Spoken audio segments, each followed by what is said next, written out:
안녕하세요. 정법은 정선호고 오늘은 제14강입니다. 국가기관관 권력분립 시작하도록 하겠습니다.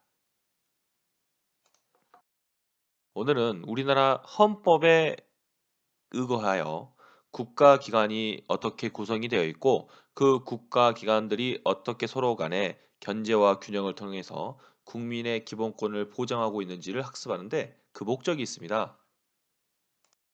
여러분들이 절대 헷갈리시면 안 되는 부분은 오늘은 국가기관 간의 견제와 균형을 배우려고 하는 게 아니라 국가기관들끼리 상호 간 견제와 균형을 통해서 국민의 자유와 권리를 보장하고자 하는 것이 핵심 포인트임을 주지하고 가야 되겠습니다. 자, 먼저 생각해 보고 가겠습니다. 다음 조문을 보고요. 여러분들은 무슨 생각이 드시는지 한번 여러분들의 생각을 이야기해 보세요. 여러분들 형법상 특별법으로서 특정 범죄 가중 처벌 등에 관한 법률이 있습니다. 여기에 제5조의 4에 보면 상습적으로 형법 제329조부터 331조까지의 죄 또는 그 미수죄를 범한 사람은 무기 또는 3년 이상의 징역에 처한다 라고 하는 조항이 있습니다. 물론 여러분들이 형법 제329조부터 제331조를 조문을 찾아보셔야 되겠지만 이건 절도죄에 관한 이야기거든요. 그 명확한 강론, 즉 법조문을 모른다고 하더라도 이 조문에 문제가 있는 것 같아요. 여러분들이 생각했을 때는 어떤 문제가 있는 것 같습니까? 선생님은 보자마자 "응? 왜 이렇게 조문을 만들었지?" 라고 하는 생각이 들거든요. 여러분도 혹시 그렇게 든가요? 안 든다면 여러분들 한번 어떤 부분이 문제가 있는지 생각해 볼 수 있도록 합니다. 여러분들 한번 생각을 해 보셨나요? 선생님이 정답을 단도직입적으로 먼저 말씀을 드릴게요. 특정 범죄, 가중 처벌 등에 관한 법률 제5조 4에 가장 문제가 되는 부분은 처음에 기재되어 있는 단어 상습적이라는 표현입니다. 분명히 제329조부터 제331조는요. 절도법에 관한 규정을 명시를 해놨습니다. 거기에 여러분들이 직접 한번 찾아서 확인을 해보면 벌금부터 그 형의 경중에 따라 징역형이 이루어질 수 있게 되어 있는데요. 여기 나와 있는 이 특정 범죄 가중 처벌 등에 관한 법률은 벌금형이 없이 오직 무조건 선고형인 징역형만 부과되게 되어 있는 겁니다. 자, 쉽게 생각해 보면 어떤 경우는 그냥 벌금형을 받을 수 있고요. 또 어떤 경우는 징역형을 받을 수 있어요. 근데 형법 제329조부터 제331조로 기소되었을 때는요. 근데 만약에 어떤 사건에 대해서 무조건 특정 범죄 가중 처벌 등에 관한 법률로 기소가 되면 무조건 선고형인 징역형을 선고받아야 되는 겁니다. 놀랍지 않나요? 똑같은 행위에 따라서 처벌받는 기소되는 법령이 다른 거예요. 어떻게 이럴 수 있을까? 당연히 예견 가능성이 떨어질 수밖에 없겠죠. 어떤 걸로 처벌받을 수 있을지가 모르잖아요. 그리고 내용이 모호해요. 상습적이라는 표현은 도대체 무엇을 말하고 있는 겁니까? 당연히 문제가 있겠죠. 예견하기가 힘들잖아요. 그러면 당연히 여러분들 안전보장, 질서 유지가 되지 않아요. 국민들이 혼돈에 빠질 수밖에 없겠죠. 그래서 위헌법률 심판으로 제청이 됐고요. 위헌 판결 낸 사례입니다. 얼마 되지 않았어요. 여러분들 사건 번호로 보시면 2014 헌가입니다. 그러니까 실제로 2014년이고 헌가는 위헌법률 심판의 번호인데 나중에 이 번호 읽는 방법도 선생님이 현장에 나오시면 가르쳐 드리도록 하겠고요. 여러분들이 혹시라도 현장 등교가 늦어진다면 선생님이 법 용어 사전을 통해서 정리해 드릴 수 있도록 하겠습니다. 자, 상태는 종국이라고 해서 종국 결정이 났나 봐요. 그럼 당연히 각하가 아니란 소리겠죠. 그럼 무슨 판결이 있었다는 거예요. 생각해 봅시다. 밑에 봅니다. 위헌이다 하고 나와 있네요. 왜 뭐가 위헌인지 마저 확인해 볼 수 있도록 하겠습니다. 별도의 가중적 구성 요건 표지를 규정하지 않은 채, 즉 법조문에 어떤 부분이 상습적인지에 대한 내용이 적어져 있지 않은 채 형법 조항과 똑같은 구성 요건을 규정하면서 법정형만 상향 조정해서 어떤 조항으로 기소되는지에 따라서 벌금형과 선고형이 결정돼서 심각한 형의 불균형을 초래하게 함으로써 형사특별법으로서 갖춰야 될 형벌 체계상의 정당성과 균형을 이뤄서 당연히 인간의 존엄과 가치를 보장해야 되는 헌법의 기본 원리에 위배되고, 쉽게 말해서 여러분들 여기 나와 있는 인간의 존엄과 가치는 우리가 어느 정도 예견을 해야 행동을 할 수 있는 거잖아요. 기대 심리라고 하는 걸 통해서 예견 가능성을 통해서 인간이 행동을 하게 돼 있는데 그 부분이 침해가 되는 거예요. 어떻게 처벌받을지 모르니까. 그리고 똑같은 행위에 대해서 다르게 처벌하는 것은 당연히 평등원칙의 위반이 되겠죠. 그렇기 때문에 이 두 가지 사항 때문에 이 법률은 위헌이다 하고 판결이 났고요. 바로 국회를 통해서 수정 절차에 돌입하게 됩니다. 그러면요, 여러분들 이 법 조항 제5조의 4 특정 범죄 가중 처벌 등에 관한 법률을 보다 심학습해 볼게요. 위헌 결정이 난 건 알겠어요. 뭐 때문에 상습적이라는 표현과 형법 제329조부터 331조하고 형에 대한 심각한 불균형, 평등 원칙의 위배 때문에 위헌 결정이 난 건 알겠는데요. 그럼 다음에 위헌 결정으로 나타나게 된 국가기관 간의 견제 관계의 국가기관을 적어보자. 즉 어떤 국가기관들끼리 견제가 이루어졌나 봐요. 이 조문을 보고 그런 것까지 할 수 있나요? 네, 알 수 있습니다. 앞에서 봤던 것과 같이 이거는 법률에 문제가 있었기 때문에 위헌법률 심판이라고 하는 제도를 통해서 견제를 했고요. 견제를 한 기관은 법원이죠. 법원이 이거 문제가 있다. 당사자 신청을 했던지 아니면 법원이 직권을 했던지 결국은 법원이 제청하는 거고요. 그렇기 때문에 뭐가 문제가 있다고 당한 겁니까? 그렇죠. 국회가 만들었던 입법이요. 그래서 이 위헌 판결이 나자마자 선생님이 아까 앞에서 말했던 바와 같이 국회는 바로 법률 개정 절차에 돌입하게 되는 겁니다. 여러분들이 생각을 잘 해보면 이런 말도 안 되는 법 때문에 사법권이 견제를 한 거예요. 야, 이거 국회야. 법률을 이따구로 만들면 어떡하냐? 제대로 만들어라. 하고 제청을 한 거고 독립적인 지위에 있는 헌법재판소가 그래, 이건 문제가 있어. 위헌 판결 때렸기 때문에 서로 간에 견제가 되게 만든 거죠. 좋은 거야, 안 좋은 거예요? 무조건 좋은 일입니다. 이유는 간단해요. 왜? 이렇게 서로 국가기관 간 견제를 하면 견제를 할수록 결론적으로는 뭐 할 수 있게 되는 거예요? 국민의 자유와 권리가 보장되기 때문이죠. 우리나라는 실적법적 국가이기 때문에 한 번 더 보다 더 심학습해 보고 갈게요. 다음 위헌 결정에 근거가 되는 헌법 조항을 찾아보래요. 그러면 생각해 볼게요. 국회가 무슨 법조문을 조정하게 되겠죠. 위헌 결정을 통해서. 그리고 또 기타 이 관련된 부분에 무엇이 있는지 한번 찾아보면 좋을 것 같은데 선생님은 이렇게 찾아봤어요.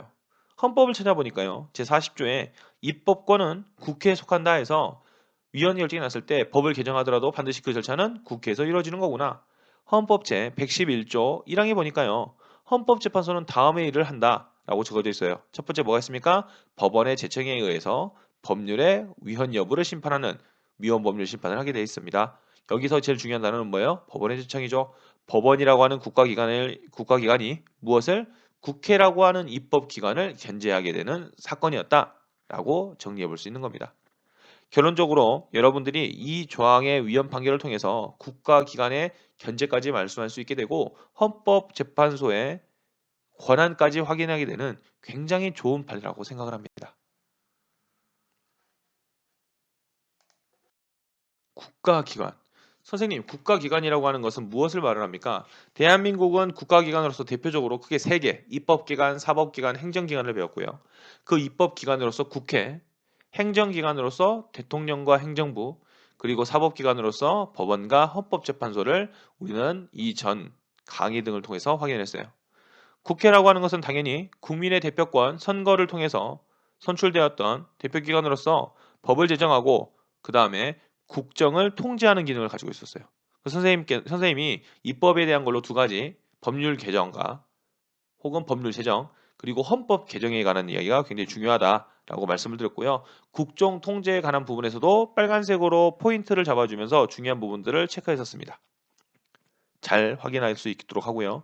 대통령과 행정부 같은 경우는 대통령에서는 그렇죠. 국가 원수의 지위로서 할 수 있는 것과 행정부 수반의 지위로서 할 수 있는 게 있는데 우리나라 헌법에 의해서 보장되고 있는 권한으로서는 국가 원수에 관한 부분이 굉장히 많았다라고까지 말씀을 드렸고 행정부 같은 경우는 처음에 대통령을 배우고 난 다음에 국무총리, 그 다음에 국무회의, 행정각부, 마지막으로 행정부 내에 소속돼 있지만 독립적 지위를 가지고 있는 감사원까지 확인하고 갔었던 기억이 있습니다. 마지막으로 세 번째 사법기관인데요. 법원과 헌지를 배웠었습니다.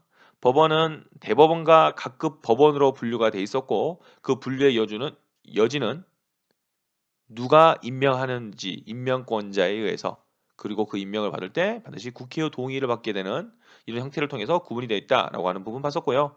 헌법재판소 같은 경우는 9명의 법관으로 이루어져서 모든 사건을 다 받기가 힘들다. 그래서 권한으로 제시된 것들 중에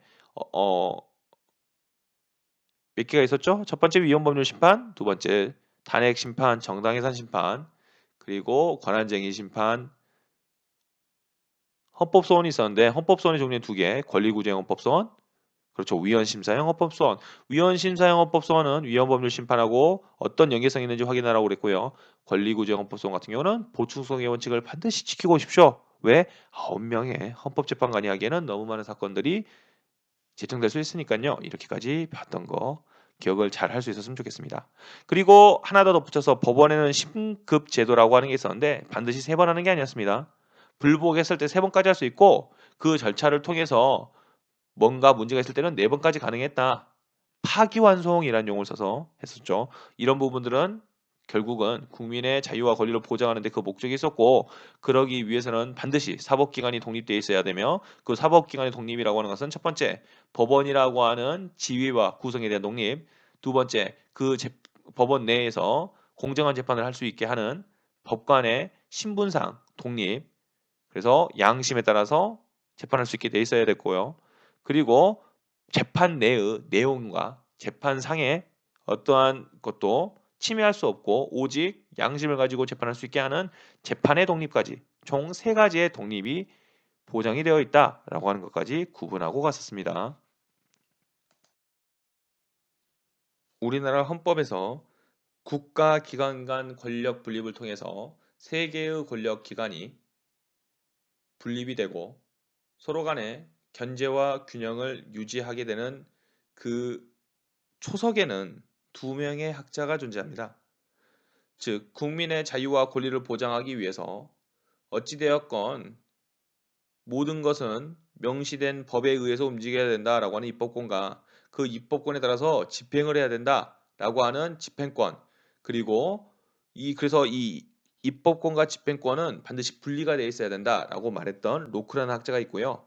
그 이후 몽테스키웨라고 하는 학자는 아니다. 입법권과 집행권뿐만 아니라 그 집행하는 데까지 결정을 하는 결정권, 이거를 재판권이라고 부릅니다. 이 재판권자까지 분리가 돼 있어야 되고 입법권, 집행권, 재판권 이 셋 중에 어느 거라도 2개가 만나게 된다면 그것은 또 다른 독재의 형태로서 발현이 되게 될 것이며 자연스럽게 국민의 자유와 권리는 상실되게 된다라고 하는 학자가 나오게 돼요. 그래서 대한민국은 여기 나와 있는 이 로크의 이권 분립과 몽테스키웨의 3권 분립 중에서 우리나라 헌법을 제정할 때 초석 학자들은 몽테스키웨의 3권 분립의 원칙에 의거해서 국가기관을 분류했던 것이죠. 자, 먼저 몽테스키웨부터 보고 가겠습니다. 같은 인간 혹은 단체가 입법권, 집행권, 재판권을 모두 행사한다면 시민의 생명과 자유는 상실될 것입니다. 어느 두 권력이 결합되어서 있어도 마찬가지입니다. 입법권, 집행권, 사법권은 반드시 나눠져야 되며 상호 견제와 균형을 유지해야 됩니다. 선생님한테 만약에 가장 중요한 부분이 무엇입니까? 라고 하면 상호 견제와 균형인데요. 여기 나와 있는 상호 견제와 균형은 반드시 입법권, 집행권, 재판권 3가지가 이루어져야 된다라고 하는 거죠. 맨 윗줄에 나와 있는 것처럼 같은 인간 혹은 단체라도 마찬가지래요. 절대 불가능하다는 겁니다. 이렇게 해서는 안 된다는 거죠. 여러분들 잘 생각해 보면 우리나라 정부 형태 중에 국민이 이 셋 중에 2개 이상을 가졌던 형태, 혹은 어떤 기관이 이 셋 중에 2개 이상의 권력을 가졌던 형태가 실제로 발현되는 경우가 있습니다. 그래서 우리는 역사를 통해서 현재를 준비하고 미래를 대비할 수 있는 거거든요. 자연스럽게 헌법에 보면 어떤 절차들이 나오게 되었고 국회의 동의를 받게 되는 절차들이 나오게 되는 부분들은 여기 보이는 것처럼 결국은 어떤 독재자가 자신의 마음대로 권력을 부리기 위해서 이런 행동을 벌였고 자연스럽게 국민의 자유와 권리가 상실되었기 때문이죠. 자, 로크라고 하는 학자는요. 재산권에 대해서 즉 돈이죠. 이 재산 자유권, 자유권에 관련된 부분 중에 재산에 관한 부분에 대해서 굉장히 중요하게 생각을 합니다. 그러면서 말을 하는 겁니다. 내가 재산권을 보유하려면 당연히 그 재산권을 보호할 수 있는 법적인 절차, 입증할 수 있는 명시된 법과 그리고 그 법을 대해서 판결해 주는 재판권이 있어야 되고 그에 기반해서 권력 불입이 이루어져야 됩니다. 당연히 주권이라고 하는 것은 국민에게 있어요. 그 아래 입법권, 법을 만드는 절차가 있었고 입법권 밑에 집행권이 있어야 되면서 둘은 반드시 나눠져야 됩니다라고 말을 해요. 쉽게 말해서 법을 만드는 국회는 있어야 되고요. 그 밑에 그 법에 따라서 집행할 수 있는 재판권이 있어야 되는데 그 재판권자가 그 재판한 것을 집행해야 된다 해서 여기서 말하고 있는 로크는 재판권과 집행권이 하나가 연결돼야 된다. 즉 하나여야 된다라고 하는 이권 분립을 주장하고 있는 겁니다. 자, 여러분들 둘 중에 뭐가 더 좋은 겁니까? 좋고 나쁘고는 가치 판단의 문제이기 때문에 명확하게 말할 수가 없죠. 하지만 분명하게 이권 분립 또한 어떤 효율성이나 어떤 정책 혹은 어떤 과정의 정당성이 부여될 수가 있겠고요. 자, 상권 분립 같은 경우는 효율성은 다소 떨어질 수 있으나 이론상 국민의 자유와 권리를 보장하는데 우리나라에는 훨씬 더 최적화되어 있다라고 볼 수 있는 거겠죠. 그래서 대한민국은 몽테스키 외의 3권 분립에 의해서 입법권, 집행권, 재판권을 상호 견제와 균형을 하게 되겠고 어느 인간 혹은 단체도 2개 이상을 갖지 못하게 법적인 절차를 만들어 놓은 겁니다. 이 법적인 절차, 제도를 상호 견제 절차 혹은 견제 제도라고 부르게 되는 것입니다. 그러면 선생님 이 세 가지 입법권, 집행권, 재판권 발음하기 어려우니까 입법, 사법, 행정이라고 말해도 괜찮겠죠? 자, 이런 입법기관, 사법기관, 행정기관이 어떻게 견제와 균형을 하고 있습니까? 지금 보이는 자료를 보는 것이 빨리 이해할 수 있을 것 같아요. 자, 보겠습니다. 국회의 입법, 대통령 행정부의 집행권, 그리고 법원의 사법권, 재판권이 있었겠죠. 이 사람들이 어떻게 서로를 견제하는지 볼게요. 국회는 법원을 대법원장 혹은 대법관 임명동의권, 탄핵소추권, 그 다음에 국정감사, 조사권 등을 통해서 견제할 수 있게 되는 거고요. 반대로 법원은 국회를 우리가 앞에서 봤던 것과 같이 위헌법률 심판을 제청할 수 있는 권한을 통해서 견제할 수 있는 거죠. 또요. 국회는 대통령, 행정부하고 어떻게 하는가 봤더니 국회가 대통령 권한 행사에 대한 동의 및 승인권을 통해서 국회 동의 절차를 거쳐야 되는 것으로 견제 제도가 있고요. 또는요. 탄핵 소추권, 그 다음에 국무총리, 국무위원을 해임할 수 있고 국정감사, 조사 등을 할 수 있는 권한을 국회가 가지고 있습니다. 반대로 행정부는요. 국회를 견제하기 위해서 법률안을 거부할 수 있고요. 그 다음에 국회의 임시회, 집회를 소집할 수 있는 권한을 가지고 있습니다. 대통령과 법원도 마찬가지예요. 행정부는요, 행정부는요, 법원을 대법원장 혹은 대법관을 임명하고요, 또 사면할 수 있는 권리를 통해서 사법기관에 견제를 할 수 있고요. 반대로 사법기관은 행정부, 대통령을 명령, 규칙 또는 처분, 행정기관이 하는 행위, 강제적 행위를 처분이라고 부르는데 대통령이나 혹은 행정부가 내렸던 명령이나 규칙 혹은 처분을 이게 옳은지 그른지에 대한 위헌 혹은 위법을 심사하는 권한을 가지고 있습니다. 위헌 심사요 혹은 위헌 법률 심판 또한 법원의 기능으로서 헌법재판소가 실현하는 거고 이게 법이면 국회고요. 명령이나 규칙 혹은 또 행정 처분이면 행정부를 견제하는 기능, 제도로서 발휘가 되고 있는 것이죠. 여러분 지금 나와 있는 이 자료는 거의 암기가 돼 있어야 돼요. 그래서 선생님이 어느 칸을 비워놓더라도 이 칸에 대해서 답을 쓸 수 있을 만큼 명확히 잘 알고 계셔야 됩니다. 그 이유는 여러분들이 아마 한 달인가요? 네, 한 두 달? 두 달 이내에 여러분들이 반드시 이래서 이랬구나 라고 손뼉을 탁 치는 그런 일이 발생할 수 있어요. 그러니까 반드시 구분 지어서 잘 알아두기 바랍니다. 서로 상호 견제와 균형을 하고 있는데 자, 여러분들 여기서 다시 본론적인 질문 드릴게요. 그러면 국가기관이 견제와 균형을 하고 있는 이유는 무엇 때문이다? 그렇죠. 국민의 자유와 권리를 보장하기 위해서예요. 그러니까 국회는 대통령에게 또 대통령은 국회에게 반대로 국회는 법원에게 법원은 국회에게 또 법원은 대통령에게 대통령은 법원에게 왜 견제를 하고 있는지 그 목적을 정확히 인지하고 각각의 제도가 무엇이 있는지를 분류해서 구분할 수 있도록 합니다. 그리고요, 우리는 또 추가적으로 사법기관을 법원과 헌법재판소로 분류했어요. 그래서 헌법재판소도 또한 견제와 균형을 하고 있습니다. 그 부분을 배우는 겁니다. 자, 봐볼게요. 국회는 헌재는 국회를, 또 대통령, 행정부가 헌재를, 또 헌재가 행정부를 서로 견제하고 있는 제도가 있습니다. 자, 먼저 봐보겠습니다. 국회는 헌법재판소를, 헌법재판소장 임명 동의를 할 수 있어야 되고요. 3명을 선출하고요. 또 관련된 부분을 탄핵 소추할 수 있고 국정감사 조사할 수 있는 국회의 막강한 권한이 있고요. 반대적으로 헌법재판소는요. 그렇죠. 국회가 만들었던 위헌법률 심판이나 헌법소원 심판 등을 할 수 있죠. 여기서 말하는 헌법소원 심판은 당연히 위헌심사형이 되겠죠. 또요. 공권력의 행사 불행사가 국회 때문에도 이루어질 수가 있기 때문에 권리구제형 헌법소원도 이루어질 수 있을 것 같습니다. 두 번째로 대통령과 헌 문제인데요. 먼저 행정부인 대통령은 헌법재판소를 임명할 수 있잖아요. 그래서 임명권을 가지고 있으니까 견제할 수 있고요.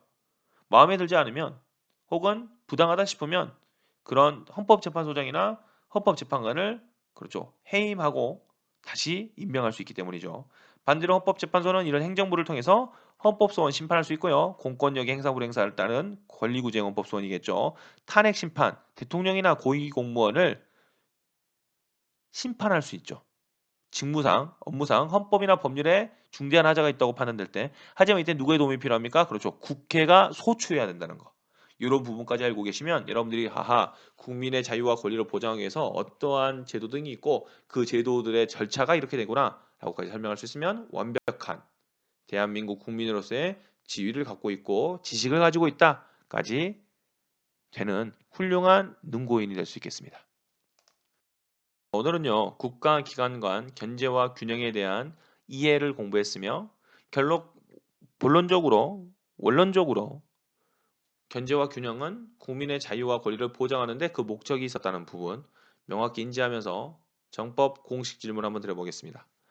국가기관이 앞에서 배운 바와 같이 견제와 균형을 유지할 수 있도록 여러 가지 견제 장치 혹은 견제 제도가 있었습니다. 여러분들이 생각했을 때 가장 주요한 견제 장치는 무엇입니까? 이건 다른 건 모르겠으나 이건 반드시 있어야 된다. 이것이기 때문에 서로 상호 견제와 균형을 통해서 국민의 자유와 권리가 보장되고 있다라고 하는 것들이 있으면 한번 여러분들이 발표할 수 있도록 합니다. 물론 설문지를 통해서 과제로서 제출해 주면 너무 좋겠는데요. 한 개가 될 수가 있고 여러 개가 될 수가 있습니다. 중요한 순서대로 생각하시는 것만 적어 주시면 되겠고 하나만 있으면 하나만 쓰시면 되고 여러 개가 있으면 여러 개 쓰시면 될 것 같습니다. 근데 가장 중요하다고 했으니까 반드시 제일 중요한 것을 먼저 써 주시기를 소망합니다. 자, 지금까지 제 14강 국가기관 간 권력 분립 그리고 권력 제도에 대해서 학습했고요. 다음 시간에는 단원이 바뀌네요. 정치 과정과 정치 참여에 관한 부분을 학습하면서 새로운 단원을 준비해 볼 수 있도록 하겠습니다. 여러분들 여기는요. 진로 연계 희망 과목을 골라 듣는 재미가 있는 학생 중심 학교혁신 전남하순 능주고등학교였고요. 지금까지 저는 그렇죠. 능주고등학교 교사 정선호구였습니다. 감사합니다.